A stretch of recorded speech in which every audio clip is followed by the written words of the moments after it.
નમસ્કાર દર્શક મિત્રો, હું છું આપનો પ્રકાશ ભુવા। મારી ચેનલમાં ફરી એક વખત આપનું હાર્દિક સ્વાગત કરું છું। અને આજે અમે અમારી ટીમ સાથે રાજકોટ પરગણાનું એમ કહેવાય કે જે ત્રંબા ગામ ખાતે આવેલા છે। અહીંયા પાંડવોના વરદ હસ્તે સ્થાપિત શિવલિંગનો પણ ખૂબ એવો મહિમા રહ્યો છે। તો અને તે સમયનો મોક્ષ પીપળો પણ આ જગ્યા ઉપર છે।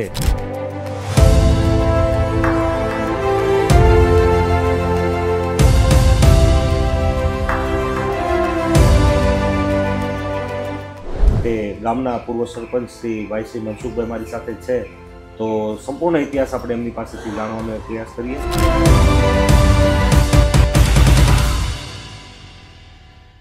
નમસ્કાર દર્શક મિત્રો, હું છું આપનો પ્રકાશ ભુવા। મારી ચેનલમાં ફરી એક વખત આપનું હાર્દિક સ્વાગત કરું છું। અને આજે અમે અમારી ટીમ સાથે રાજકોટ પરગણાનું એમ કહેવાય કે જે ત્રંબા ગામ ખાતે આવેલા છીએ। ત્રંબા ગામ ખાતે આ જે વિડીયોમાં આપ દ્રશ્યમાન છે તે રીતે જુઓ છો તે રીતે અહીંનો ત્રિવેણી ઘાટ પણ બહુ પ્રખ્યાત છે। અને કહેવાય કે અહીંયા પાંડવોના વરદ હસ્તે સ્થાપિત શિવલિંગનો પણ ખૂબ એવો મહિમા રહ્યો છે। તો અને તે સમયનો મોક્ષ પીપળો પણ આ જગ્યા ઉપર છે। એટલે 5,500 વર્ષ જૂનો ઇતિહાસ આ મંદિરનો છે। તો ચાલો સાથે મળીને આપણે એક મહાદેવના ચરણોમાં આપણે દર્શન કરીએ। અને આ મંદિર પટાંગણની અંદર વિવિધ બીજા પણ દેવતાઓ ઘણા છે, તેમનો પણ હું તમને આ વિડીયોની અંદર દર્શન કરાવીશ। અને સાથે સાથે આ મંદિર પરિસરના પ્રમુખ એવા ભાઈ શ્રી મનસુખભાઈ સાથે પણ આપણે વાત કરીને આગળ શું રહ્યો છે, આનો ઇતિહાસ કેવી રીતે અહીંયા લોકો આવે છે અને કેવા ભાવથી લોકો આવે છે તે બધું જ ટૂંકમાં ડિટેલમાં આપણે જાણવાનો એક પ્રયાસ કરવાનો છે। તો બની રહેજો વિડીયોમાં, ખૂબ મજા પડવાની છે। સાથે મળીને ભગવાન ભોળિયાનાથને આપણે એક રીઝવવાનો પ્રયાસ કરીએ। તો નમસ્કાર દર્શક મિત્રો, હું છું આપનો પ્રકાશ ભુવા। મેં અગાઉ વાત કરી તેમ અમે ત્રંબા ગામની અંદર છીએ અને ત્રંબાવટી નગરી તરીકે આ ગામ પ્રખ્યાત છે। અને શું છે આ ગામની વિશેષતા અને મહાદેવનો શું મહિમા રહ્યો છે તે ગામના પૂર્વ સરપંચ શ્રી ભાઈ શ્રી મનસુખભાઈ મારી સાથે છે। તો સંપૂર્ણ ઇતિહાસ આપણે એમની પાસેથી જાણવાનો પ્રયાસ કરીએ। તો મનસુખભાઈ, મારી ચેનલમાં હું તમારો હાર્દિક સ્વાગત કરું છું। અને ખાસ કરીને તો અમારી ચેનલમાં મનસુખભાઈ અમે આવા ધાર્મિક સ્થાનો હોય કે કોઈ આવી ઐતિહાસિક જગ્યાઓ હોય તેના દર્શન અમે લોકો સુધી પહોંચાડતા હોઈએ છીએ। પણ પ્રયાસ અમારો એવો હોય છે જ્યાં સુધી અમને પર્ટિક્યુલર ઓથેન્ટિક માહિતી ના મળે ત્યાં સુધી અમે ત્યાં શૂટિંગ ના કરીએ। બરાબર। રીઝન એનું એ છે કે ભાઈ આ મંદિરની જગ્યા છે, કે આ કોઈ આસ્થાની જગ્યા છે, આ આસ્થાનું કેન્દ્ર છે, લોકોની શ્રદ્ધા આના પ્રત્યે હોય છે। પણ ક્યાંક ને ક્યાંક અમારાથી જો ભૂલથી પણ ખોટું પીરસાઈ ગયું હોય તો પાપના ભાગીદારી અમે થઈએ એવો ભાવ અમે રાખીએ છીએ મનમાં। તો જ્યાં સુધી તમારી જેવું કોઈ વ્યક્તિ વિશેષ અમને માહિતી ન આપી શકે અથવા તો પાકી માહિતી અમારી પાસે ન હોય તો અમે શૂટિંગ નથી કરતા। તો સૌપ્રથમ તો મને આ મંદિરનો ઇતિહાસની પહેલાં તો વાત કરો કે ભાઈ આ સ્થાપના જે ત્રંબકેશ્વર મહાદેવની છે તે ક્યારની અને કેવી રીતની છે? પહેલા તો આ કસ્તુરબાધામ ત્રંબા એટલે ત્રંબકેશ્વર મહાદેવનું મંદિર, ત્રંબાવટી નગરી કહેતા પહેલાં। અમારા વડવાઓ બધા આ વાત કરતા તો એટલે એ ઉપરથી અમે બધી આ વાત તમને કહી છીએ। હકીકત તો અમને પણ ન ખબર, પણ આ ગઢિયાઓના બધાના એક જે કહેવાતી હતી એ ઉપરથી અમે આ તમને વાત કરી છે। આ ત્રંબકેશ્વર મંદિર છે। પહેલાં તો અહીંયા 5 પાંડવો વનવાસ વખતે અહીંયા આવેલા। અહીંયા આવીને એને એક દિવસ એને રાતવાસો કરેલો, સવારે ઉઠીને એને સ્નાન કર્યું હતું। તો અહીંયા 2 નદી હતી, 2 એટલે એમાં 3 જોઈ। એટલે અર્જુને બાણ મારીને ગંગા ઉત્પન્ન કરેલી આ સ્થાન છે। આ સ્થાને એને બાણમાંનું ઉત્પન્ન કરીને 3 નદી કહેવાની, તેમાં દ્રૌપદીએ સ્નાન કર્યું। પછી શિવલિંગની સ્થાપના કરી પૂજા માટે, એ ત્રંબકેશ્વર મહાદેવનું મંદિર થયું। એ વખતથી આ જૂનું વખતથી આ બધું આમનામ કહેતા આવ્યા છે અને એ ઉપરથી અહીંયા બધું ચાલતું રહે છે। ભાદુરી અમાસે અહીંયા મેળો ભરાય છે, એ આ મોક્ષ માટેનું જે પીપરે પાણી રેડે અને પિતૃ કાર્ય થાય ભાદરી અમાસે। થોડી વાર પહેલા તમે મને વાત કરી હતી, એ પણ થોડી જણાવો કે પીપળાનો શું ઇતિહાસ રહ્યો છે? પીપળાઓ કે પાંડવો અહીંયા આવેલ ત્યારે સવારે દાંતણ કરીને પીપળાનું અને ત્યાં વાવેલું, તો એ મોટો પીપળો થયો, જે હાલમાં અત્યારે ત્યાં છે, બરાબર। તો મોક્ષ માટે જે ઓફ થઈ ગયા હોય એના મોક્ષ માટે પિતૃને પાણી પાવા માટે અહીંયા આવે છે બધા લોકો, લાખો માણસો અહીંયા પાણી પાવા આવે છે ત્રિવેણી સંગમ નામ ઉપરથી બધા। એ કાર્ય બહુ મોટું ચાલે છે અને એ ભાદરી અમાસે હોય છે બહુ વધારે।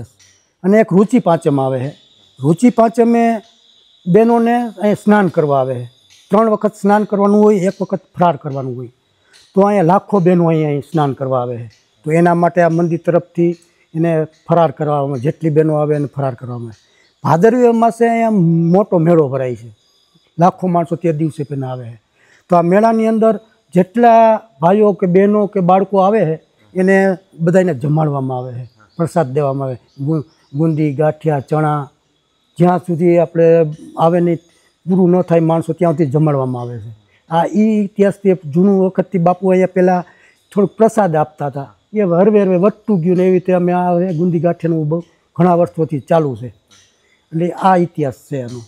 અને ત્યારબાદ ભાઈ આપણે વાત થઈ થોડેક બાપુની, જેની સમાધિ આપણી એક્ઝેક્ટ પાછળની જગ્યાએ છે. હા હા. તો તે બાપુ કેવી રીતે આવ્યા અને એનો કઈ ઇતિહાસ તમને ખબર છે? હા, આ મદનગીરી બાપુ, મદનગીરી બાપુ અમારા પેલા વસંતદાસ બાપુ હતા. એ તો અમે નથી જોયેલા પણ અમારા વેઢિયાવા જોયેલા છે. આ સામે ફોટો ને એ હતા. એ ઓફ થઈ ગયા, દેવું થઈ ગયા. તે પછી અમે આ મદનગીરી બાપુને લેવામાં અમે આ ગઢિયાઓ બધાએ વાત કરેલી, જે અહીંયા સરદાર એનું એક મંદિર છે, એના શેલાભાઈ ત્યાં હતા, એટલે એને વાત કરી. એટલે એ બાપુ કે આ મદનગીરી બાપુ કે છે બાપુ, તો તમે એને લઈ આવો. એટલે આ ગામના બધાએ અમારા આગેવાનો એ બધા એ બાપુને વાત તે ગાતે અહીં લઈ આવ્યા હતા. એ બાપુ મદનગીરી બાપુ અમારે એટલા જૂના અખાડાના પ્રમુખ હતા જૂનાગઢની અંદર. એ કેમ જ થતું. એ બાપુ ઓફ થઈ ગયા પછી બીજા એના ચેલા આવ્યા, એ પણ દેવલોક થઈ ગયા. પછી હરવે હરવે હરવે અત્યારે કોઈ સાધુ છે નહીં. અત્યારે કોઈ આવે તો થોડોક ટાઈમ રોકાય છે ને પછી જતા રહીએ છે. એટલે ક્યાંક ને ક્યાંક જેમ ભાઈએ વાત કરી સરપંચ સાહેબે, આ ભૂમિનો પ્રતાપ એવો રહ્યો છે કે તમે જો સાત્વિક બુદ્ધિથી અહીંયા આવો છો તો જ તમે એને પામી શકો. અને વાત રહી ઇતિહાસની, તો એક વસ્તુ મને કહેવા દો, ઘણી વખત અમે પાંડવોનો જે રિલેટેડ કોઈ પણ વિડીયો બનાવતા હોય તો ક્યારેક કોઈ કમેન્ટ, અમે બુદ્ધિની પરાકાષ્ઠા પામી ગયેલો માણસ હોય અમને કોમેન્ટ એવી કરે કે ભાઈ પાંડવો એટલી બધી જગ્યાએ રખડ્યા છે. પણ કદાચ કુદરતને આપણે કહીએ ને કુદરતની એવી કંઈક એનામાં સંલગ્નતા હશે કે ભાઈ પાંડવો જ્યાં જ્યાં ગયા, જ્યાં જ્યાં એણે પ્રસ્થાન કર્યું, ત્યાં એણે શિવલિંગોની સ્થાપના કરી. અને તે શું કામ? કે તે આપણી માટે જ તે, કે ભાઈ સંસારને આપણે શું આપીને જવું. તો 13 વર્ષના અજ્ઞાતવાસ દરમિયાન જે જ્યાં પાંડવોએ જ્યાં પરિક્રમા કરી છે તે બધી જ જગ્યાએ આપણને શિવલિંગની સ્થાપનાઓ પણ દેખાય છે. અને ખાસ કરીને તો મનસુખભાઈ, મારું એવું માનવું છે કે ભોળાનાથે કેમ આ બધી વસ્તુની રચના કરી હોય કે ભાઈ તમારા વરદ હસ્તે જ મારું આ શિવલિંગ આ જગ્યાએ સ્થપાય. અને પાંડવો જ શું કામ પર્ટિક્યુલર? કારણ કે એ એનામાં મહાનતા હતી, એનામાં વિશેષતા હતી, એનામાં પણ કંઈક તપ હતું, એનામાં સત્ય હતું. તો એ લોકો જગ્યાને પહેચાની શકતા હતા. આપણે જો અમુક જગ્યાએ જઈએ મનસુખભાઈ, તો આપણને કેવું થાય કે ભાઈ કોઈ વિશાળ બંગલો હોય પણ છતાં આપણો આત્મો ત્યાં થોડુંક આમાં વિચલિત થાય, આપણને ગમે નહીં એવું થાય. અને અથવા તો કોઈ લીમડાના ઝાડ નીચે બેહીએ તો પરમ આનંદ આવે, એવો જગ્યાનો પણ પ્રભાવ હોય છે. તો આવા જે મહાપુરુષો, આ જે આપણો મહાન ઇતિહાસ છે, અને આ ઇતિહાસને અમે ઉજાગર તો ન કરી શકીએ, અમારી કોઈ લાયકાત નથી, પણ છતાં આ કળિયુગમાં પણ આવો જો એક પ્રયાસ કરીએ ને તો પણ ભોળાનાથને આપણે વાલા લાગીએ એવો અમારો પ્રયાસ છે.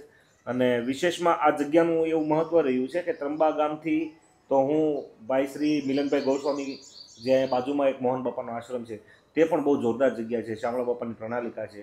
અને ભાઈ સાથે હું ઘણા સમયથી સંપર્કમાં હતો અને આ મંદિર વિશે અમારે વાત પણ ખૂબ થતી કે ભાઈ તમે પ્રકાશભાઈ આ સાઈડ આવો તો આ ઇતિહાસ જોરદાર છે, એને લેવા જેવો છે.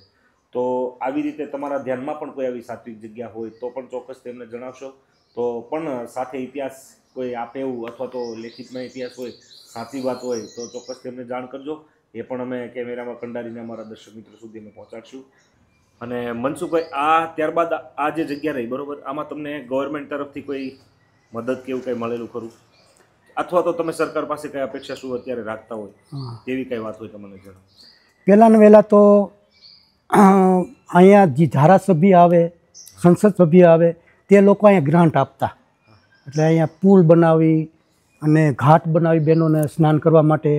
તે પછી માણસો એટલું વધતું ગયું કે અહીંયા પગ મેકવાની જગ્યા ન હોય, એટલી ન હોય. તો સરકારે આ ઉપર એને ધ્યાન આપ્યું અને સરકારે સારા 4 કરોડ રૂપિયા ફાળવ્યા. પવિત્ર યાત્રાધામમાં લીધું આ ગામ, આ મંદિર. તો એની અંદરથી એ આ જૂનું મંદિર હતું એ પાડીને નવું મંદિર બનાવી છે અને બ્લોક નાખી છે અને ફરતે દિવાલ બનાવી છે. અત્યારે એ કામ ચાલુ જ છે. એટલે સરકારનો અમે પણ આભાર માની છે આ ગામમાં કે અમારું મંદિર આ એને પવિત્ર યાત્રાધામમાં સ્થાન આપ્યું. અહીં જે પ્રવાસે નીકળેલા હોય, યાત્રા કરવા નીકળેલા હોય તો એ બસું અહીંયા આવીને દર્શન કરે છે. હા, વિશાળ માણસો દર્શન કરે છે. એટલે સરકારે અમને બહુ સારું હતું. અને એક ત્રીજી વાત એવી છે ત્યારે નર્મદાનું પાણી અહીંથી આવ્યું. બે નદી હતી, અહીં તો ઉનાળામાં તો સુકાઈ જાય. તો નર્મદાનો સંપ છે ને, નર્મદાનો ડેમનો સંપ અહીંયા બનાવ્યો. તો એ અમારે 12 માસ પાણી ચાલુ રાખે છે. અમારો આ ત્રિવેણી ઘાટ ભરી દે છે. એટલે સરકારનો અમે બહુ આભાર માની છીએ. એ છે ગામમાં પાણી નહોતું તો સરકારે અમને પાણી આવવાથી અમારા ગામ તર ઊંચું આવ્યું. એટલે ઘરે ઘરે પાણી અમે દઈ શક્યા. અને પછી જે તમે વાત કરી તેમાં ઘાટ ભાઈ મનસુખભાઈ વાત કરી તેમ કે ગવર્મેન્ટની સહકાર અને એના મદદથી જે ગ્રાન્ટ મળી એમાંથી આ જે ઘાટનું નિર્માણ થયું.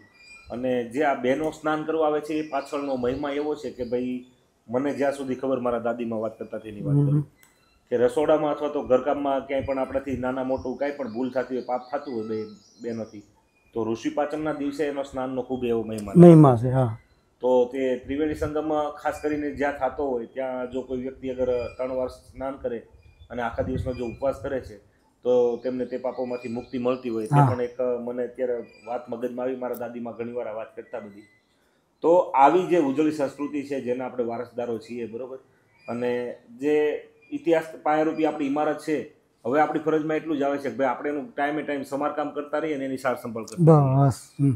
બાકી જો આ કળિયુગની અંદર જે પણ તમે નજર સામે જોવો છો, જો ખરાબ વસ્તુ એટલી છે, સારી એટલી છે, આપણે શું સ્વીકારવું, આપણા વડવાનો શું ડીએનએ હતો, આપણા કેવા વિચારો હોય એ આપણે જ નક્કી કરવાનું હોય. કારણ કે જાતીય સ્વભાવ તો આપણને પોતાને જ ખબર હોય. બોલવામાં હું કદાચ તમારી પાસે મીઠું મીઠું બોલું, તમને કદાચ સારો પણ લાગતો હોય, પણ અંદરથી હું કેવો છું, માણસના પેટને અને લાકડાની પોલને કોઈ બહારથી ન એને કહેવાય ને કે જાણી શકે કે આ બહારથી કેટલું આમ પોલું છે કે એવું ન ખબર પડે. એટલે જે કંઈ હોય તો આપણે બને ત્યાં સુધી સાત્વિકતા તરફ વળીએ. સનાતનના કહેવાય ને કે એના વટવૃક્ષને વિશે જો આપણે આનંદ લઈએ તો આપણી આવનારી પેઢી પણ એમાંથી કાંઈક નવું શીખીને આવા જે ઉજળા આપણા ઇતિહાસો છે તેમને જાળવણી કરવા માટે એ પણ કંઈક ને કંઈક પ્રયાસો કરશે. કારણ કે આ તો બધું આદાન પ્રદાનની વાત છે. આ તો અત્યારે આ પેઢી કરે છે, પછી એની પેઢીને આપશે, પછી એની પેઢીને આપશે. પણ ક્યારે જો બધા જાળવણી કરશું તો આપણી પેઢીઓમાં રહેશે, તો આપણા ડીએનએમાં રહેશે. તો બસ હવે વિશેષ કંઈ વાત ન કરતા ચાલો મંદિરમાં જે કાંઈ આપણા સ્થાપિત દેવી દેવતાઓ છે, અને હા બીજું કાંઈ જે 2 સતીમાની જે મૂર્તિઓ છે એમનો પણ કંઈ ઇતિહાસ? હા, એનો ઇતિહાસ એ જ છે કે બેનો પાડાસણના બાજુમાં નાનું એવું ગામ છે. એમાં પટેલની 2 દીકરીઓ હતી. તે વખતે એના લગ્ન થયા એટલે આ ગાડા માર્ગ હતો, ગાડા અહીંથી હાલીને જતું હતું ત્યારે એ ગાડામાંથી ઉતરીને એના બહેનોએ સમાધિ લીધી છે. એ ડેરીમાં અને સતીમાં કહેવાના છે. એ અત્યારે અહીં અમારે એક મંદિર છે. એમની કેવી ભાવનાથી લોકો અહીંયા દર વખતે થોડી વાર પહેલા વાત એવી સાંભળી છે એમની માનતાઓ પણ ખૂબ આવે, બહુ આવે, માનતાઓ બહુ આવે છે એની. અને એમાં આ પરિવાર જો ને એ તો બહુ માને છે ને એ દર મહિને અહીંયા એને પગે લાગવા આવે છે, એની માનતા પૂરી કરવા આવે છે. અને અમારું ગામમાં એવું છે કે કાંઈ કોઈક ખોટું બોલે ને તો એમ કે ખા ડેરીમાંના સોગન, તો કોઈ ડેરીમાંના સોગન ન ખાય, ખોટી ન ખાય. એટલું અમારે ડેરીમાં ઉપર છે. અમે બહાર અમે જાતા હોય કે જાત્રાએ જાતા હોય કે ગમે અમે ત્યાં બસ લઈને ગામના લોકો જાય ને તો પહેલાં અહીંથી બસ ઉપડે, અહીંથી દર્શન કરીને પછી બહાર જાત્રાએ જાય છે. અને આવે તો અહીંયા જ રોકાય પહેલાં, પછી અહીંથી જ ગામમાં જઈને એના સામૈયા થાય છે. એટલું અમારા ગામ એ વિશેષ આસ્થા છે અમારા ગામની. અને પર્ટિક્યુલર મનસુખભાઈ, આ ગામમાં અગર કોઈને જો દર્શન કરવા માટે જ આવવું હોય તો આનું કઈ લોકેશન અથવા તો સરનામું તમારા મોઢેથી બોલો? ત્રિવેણી સંગમ કે એટલે ગમે ત્યાંથી આજુબાજુમાં ગમે ત્યાંથી રાજકોટ ભાવનગર હાઈવે ઉપર આવેલું ત્રંબા. ત્રંબા ગામ એટલે હાઈવે ઉપર જ ગામનો ગેટ છે. અને ગામના ગેટ ઉપર આવીને તમે ગમે એને પૂછો, થોડુંક 1.5 કિલોમીટરના અંતરની અંદર આ મંદિર આવેલું છે. અને કહેવાય ને કે ભાઈ ખૂબ સાત્વિક સ્થાન છે, પોઝિટિવ એના ઓરા છે, અને અહીં આવવાથી ખૂબ એની શીતળતાનો પણ આપણને અહેસાસ થાય છે. અને બસ સતીમાને અને અગાઉ મેં તમને વાત કરી એમ ત્રંબકેશ્વર ભગવાનના ચરણોમાં આપણી પ્રાર્થના કરીએ કે સૃષ્ટિના જીવ માત્રનું કલ્યાણ થાય, સનાતનનો વ્યાપ વધે, ગાય માતાનું રક્ષણ થાય. બસ આવી ભાવના સાથે હું આ વિડીયો અહીંયા વિરમું છું. જય સિયારામ, અસ્તુ, જય સોમનાથ.